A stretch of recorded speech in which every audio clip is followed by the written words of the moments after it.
Morning all the students. आज हम करेंगे पार्ट 3 की बुक एक्सरसाइज।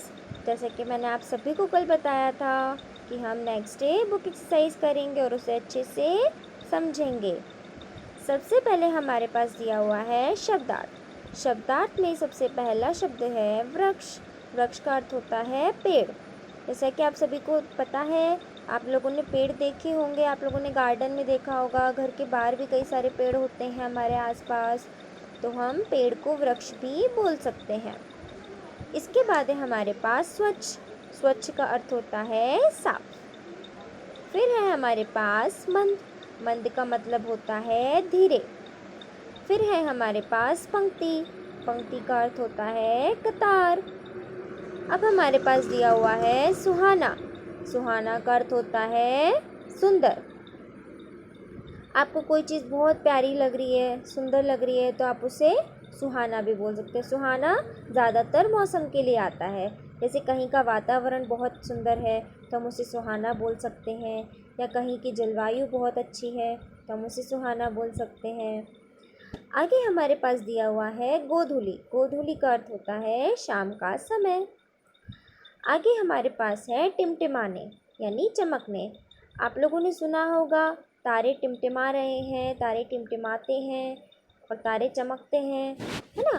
तो इसीलिए हम तारों के लिए टिमटिमाना और चमकना दोनों शब्द का इस्तेमाल कर सकते हैं। आगे हमारे पास दिए हुए हैं मौखिक प्रश्नोत्तर। मौखिक प्रश्नोत्तर में सबसे पहला प्रश्न है राजीव कहाँ गया था। तो आप सभी को पता है राजीव गया था नानी के घर। तो हमें क्या लिखना है इसका आंसर शॉर्ट में, नानी के घर। राजीव ने गांव में क्या देखा। राजीव ने गांव में क्या देखा था, मिट्टी के मकान, किसी पर छप्पर, किसी पर खपरेल। अगला है प्रत्येक मकान के सामने किसका पेड़ था। इसका आंसर है नीम का छायादार वृक्ष या पेड़, कुछ भी लिख सकते हैं हम इसकी जगह। अब हमारे पास है सही उत्तर के सामने सही का निशान लगाएं। आपको हर क्वेश्चन के बाद 4 ऑप्शंस दिखेंगे। उन 4 ऑप्शंस में से आपको किसी एक पर टिक करना है जो करेक्ट है। फिर हमारे पास दिया हुआ है सबसे पहला इसका प्रश्न है राजीव की नानी का घर कहाँ था। तो राजीव की नानी का घर कहाँ था, सभी को पता है, कस्बे में, गांव में, शहर में या पहाड़ पर। तो आपको क्या लगता है सही आंसर कौन सा है इसका, गांव। तो हम इसमें टिक लगाएंगे गांव में। छप्पर पर किसकी लताएं फैली हुई थी। छप्पर पर तोरी की, करेले की, लौकी की या सेम की, किसकी लताएं फैली थी। इसका करेक्ट आंसर है लौकी की। अब है हमारे पास गाय कहाँ से लौट रही थी। तो हमें क्या करना है, करेक्ट आंसर पर टिक करना है, खेत से, वन से, पहाड़ों से या इनमें से कोई नहीं। तो इसका करेक्ट आंसर है वन से। तो इसका आंसर जो हमारा करेक्ट है उसी पर हमको टिक करना है। अगला है शंख और घंटियों की आवाज़ कहाँ से आ रही थी। अखंड कीर्तन से, युद्ध भूमि से, मंदिर से या उपयुक्त सभी से। तो हमें किस पर टिक करना है, मंदिर से, क्योंकि मंदिर ही हमारा करेक्ट आंसर है। अब हमारे पास दिया हुआ है किसने कहा, किससे कहा। हमारे पास जो जो सेंटेंस दिए हुए हैं उन्हें पढ़कर हमें बताना है कि ये बात किसने कही थी और किससे कही थी। तो इसमें सबसे फर्स्ट वाला हमारे पास है कितना अच्छा है यहाँ का सब कुछ। तो ये बात किसने कही थी, राजीव ने कही थी। और किससे कही थी, स्वयं से कही थी, क्योंकि उसने किसी और से यह बात नहीं कही थी। अब वो अपने मन ही मन में ये बोल रहा था कि कितना अच्छा है यहाँ का सब कुछ गाँव को देखकर। तो ये बात उसने किससे कही, स्वयं से कही। अगला है हमारे पास दादा गांव के बाहर यह आवाज़ कैसी, उधर धूल भी बहुत उड़ रही है। तो ये बात किसने कही थी, राजीव ने कही थी, और ये बात कही थी कुम्हार से। अगला है बेटा यह गोधूली का समय है, गाय वन से लौट रही है, घर लौट रही है। तो ये कहा था कुम्हार ने, और किससे कहा था, राजीव से कहा था।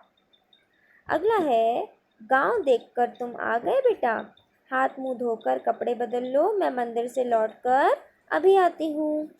यह किसने कहा था, नानी ने कहा था और राजीव से कहा था। हमारी आगे की एक्सरसाइज में दिए हुए हैं प्रश्नोत्तर। प्रश्नोत्तर में सबसे पहला प्रश्न है, कुम्हार का बालक क्या काम करता है? कुम्हार का बालक क्या करता है? कुम्हार का बालक खिलौनों में रंग भरता है। किसी को कोई कन्फ्यूजन हो तो आप मुझे बताना, क्योंकि हम ये चैप्टर रीड कर चुके हैं, समझ चुके हैं, उसके बाद ही हम इसे फिल करेंगे। तो इसमें अगर अभी भी आपको कोई डाउट है तो आप मुझे वॉइस नोट भेजकर बता सकते हैं। कुम्हार का बालक क्या काम करता है? कुम्हार का बालक खिलौनों में रंग भरता है। आगे क्या दिया हुआ है? चाक क्या है? चाक क्या होती है बेटा? जिस पहिए का उपयोग करके कुम्हार बर्तन बनाता है उसे चाक कहते हैं। आप लोगों ने देखा होगा कि एक बड़ा सा पहिया होता है, उसके ऊपर बर्तन रख के कुम्हार उसके ऊपर जो जिस पहिए का उपयोग करके कुम्हार बर्तन बनाते हैं उसे चाक कहते हैं। इसका मतलब यह है कि एक पहिया होता है, उसके ऊपर जो कुम्हार होता है मिट्टी को सेट करता जाता है और उससे वो उसे शेप देता जाता है, उसी को बेस बना करके, तो उसे हम क्या बोलते हैं? चाक बोलते हैं। राजीव ने गांव में क्या क्या देखा? राजीव ने गांव में छप्पर और खपरेल से बने मिट्टी के मकान देखे। क्या देखा था राजीव ने? मैं दोबारा रिपीट कर रही हूँ। राजीव ने गांव में छप्पर और खपरेल से बने मिट्टी के मकान देखे। अगला प्रश्न है हमारे पास, शहर किसे कहते हैं? तो शहर की हमारे पास डेफिनेशन किस तरीके से है? जहाँ पर पक्के मकान, सड़कें और दूषित हवा पाई जाती है उसे शहर कहते हैं। जहाँ पर पक्के मकान होते हैं, सड़कें होती हैं और दूषित हवा होती है, मतलब पॉल्यूशन बहुत ज़्यादा होता है, तो उसे क्या बोलते हैं? शहर कहते हैं। अगला प्रश्न है हमारे पास, गांव किसे कहते हैं? तो गांव के बारे में क्या बताया हुआ है? जहाँ पर मकान जहाँ पर कच्चे छप्पर और खपरेल के मकान, स्वच्छ हवा पाई जाती है, उन्हें गांव कहते हैं। अगर अभी भी आपको कोई कन्फ्यूजन है तो आप मुझे बताना। अब हमारे पास दिया हुआ है आगे एक्सरसाइज में, समान अर्थ वाले शब्द लिखिए। किसके अंतर्गत आता है? भाषा की बात, क्योंकि ये हमारी भाषा से रिलेटेड चीज़ों के अंतर्गत आता है। तो सबसे पहला हमारे पास क्या दिया हुआ है इसमें? समान अर्थ वाले शब्द आप लोगों को पता है क्या होते हैं? समान अर्थ वाले शब्द, पर्यायवाची शब्द एक ही बात होती है। पर्यायवाची शब्द में आपको डेफिनेशन अच्छे से बता चुकी हूँ पहले ही, तो इसीलिए अब हमारे पास क्या दिया हुआ है? पहला इसमें घर। घर को हम और क्या बोल सकते हैं?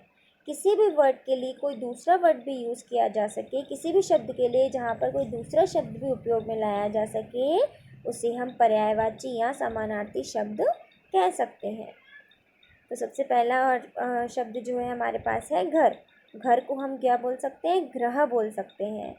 क्या बोल सकते हैं? गृह। आगे हमारे पास है गांव।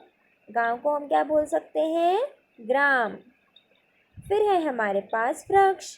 वृक्ष को हम क्या बोल सकते हैं? पेड़। फिर हमारे पास है मछली। मछली का अर्थ क्या होता है? मत्स्य। क्या बोल सकते हैं हम इसे? मत्स्य। अब है हमारे पास पत्नी। पत्नी को हम क्या बोल सकते हैं? संगिनी या गृहिणी। क्या बोल सकते हैं? संगिनी या गृहिणी। अब हमारे पास है वन। वन को क्या बोलते हैं? जंगल। क्या बोल सकते हैं? जंगल। फिर है हमारे पास सूरज। सूरज को हम क्या बोलेंगे? सूर्य और रवि। अब हमारे पास दिया हुआ है शाम। शाम को हम क्या बोल सकते हैं? साय। यहाँ पे बिंदी भी लगी हुई है, आप देख सकते हैं। अब आगे दिया हुआ है, पढ़िए और समझिए। आपने देखा ऊपर क्या लिखा हुआ है? माता का घर, और एक तरफ लिखा हुआ है पिता का घर। अब माता के घर के जितने भी रिश्तेदार होते हैं उनकी एक यहाँ पे पंक्ति है, और दूसरी जो पिता के घर से रिश्तेदार होते हैं उनकी। जैसे कि माता के घर में जो माता के मम्मी पापा होते हैं उनको हम क्या बोलते हैं? नाना नानी। और जो हमारे मामा मामी होते हैं वो हम किसको बोलते हैं? जो मम्मी के भैया होते हैं और भाभी होते हैं तो हम उनको क्या बोलते हैं? मामा मामी। और जो मम्मी की सिस्टर और उनके हस्बैंड होते हैं उनको हम क्या बोलते हैं? मौसा मौसी। और जो माता के घर पे जो बच्चे होते हैं उनको हम क्या बोलते हैं? नाती नातिन। यानी कि आप अपनी नानी के नाती नातिन हुए।